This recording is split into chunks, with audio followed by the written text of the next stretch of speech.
Hey guys, welcome back. Yesterday we learned about place value. We're going to use what we learned about place value today as we explore the expanded form of numbers. So let's do some quick review. Yesterday we talked about two vocabulary words, digits and value. Digits are simply the numbers 0 through 9 that can be combined, put together, to make up larger numbers. So in 235, we have 3 digits, 2, 3, and 5. However, digits are meaningless to us unless we consider their place values. Place value is the value of a digit based on its position in a number. For place value, you need to have the place value names memorized. Something that's really helpful for that is a place value chart. As you're practicing today, if you need to go back in the video and pause on this so that you have it next to you, that's fine. But this is really something that you need to get memorized. If you don't have this memorized, you find me and I will get you a place value chart so that you can study up. Let's dive into expanded form. To help us see the value of the digits in a big number, we can rewrite the number in what's called expanded form. What this is going to do for us is it's going to give us a more clear understanding of where the value of the number comes from. Let's take a look at the number 328. What we're going to do is break this number up into each of its pieces by looking at the place value. It's not going to change the value of 328. If we're talking about 328 pencils, pennies, whatever, we're still going to have 328. We're just going to be breaking them up into groups. 328 right now is expressed in standard form. It's a regular number. To break this into expanded form, I'm going to start on the left and take a look at each place value. This 3 is in the hundreds place. That means the value of the 3 is 300.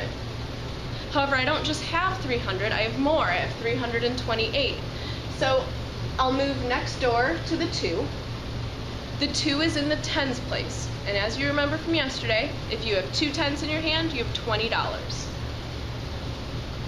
But I don't just have 320. I have some ones as well. There are 8 of them. 300 plus 20 plus 8 has the exact same value as 328. It's just expressed in a different way. It's just written in a different way. Let's do this one.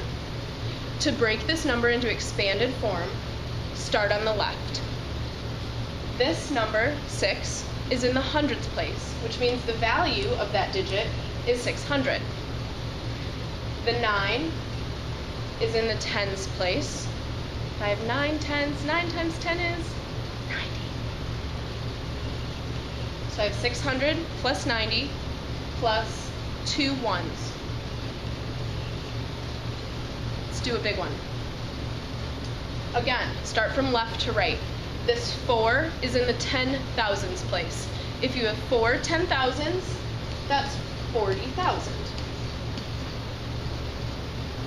I don't have any thousands. There are 0. To keep myself organized, I'm going to write this down.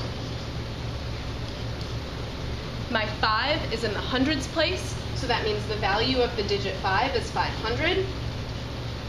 My 1 is in the tens place. That means I have 1 10. And then how many ones do I have? 7. 40,517 can be expressed as 40,000 plus 500 plus 10 plus 7. As I was saying before, we didn't change the value of this. We didn't change how many things we have. This is just a different way of looking at it. We can also do this backwards. And again, I move from left to right. I'm going to pull out my first number of 400. I know that the hundreds place is 3 steps in, so there should be 3 numbers when I write out 400 plus 20 plus 7. Pull out the front number, 4. Pull out the front number in my tens place, 2. And then add on my ones. 400 plus 20 plus 7 is 427. Let's look at this next one.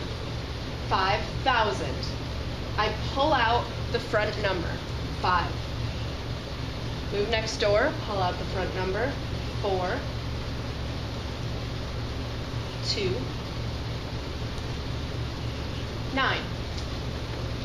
At this point, I'm going to go back and check my work. I had 5,000. In looking at this number, I can see that my 5 is in the thousands place, so the value of the 5 is 5,000. That makes sense to me. The 4 is in the hundreds place, so the value of my 4 is 400. 2 is in the tens. If I have 2 tens, that's 20.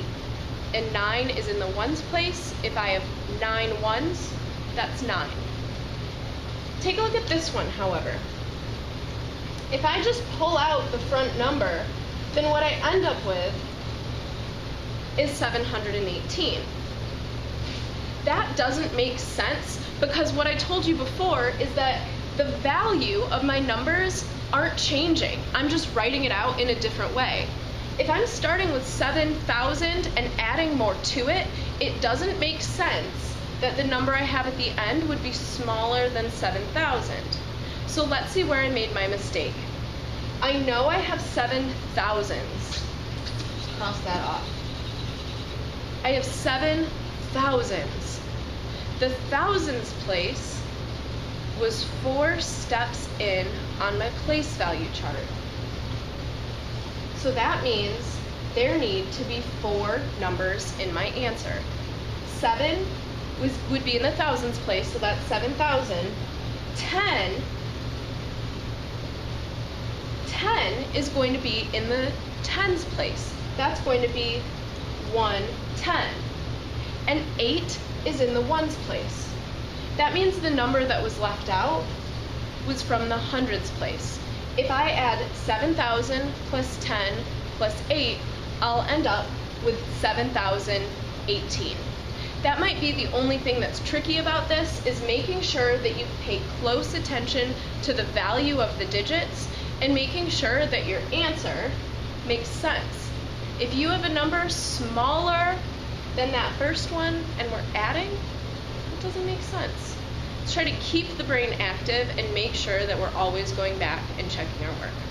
Now it's time for you to practice.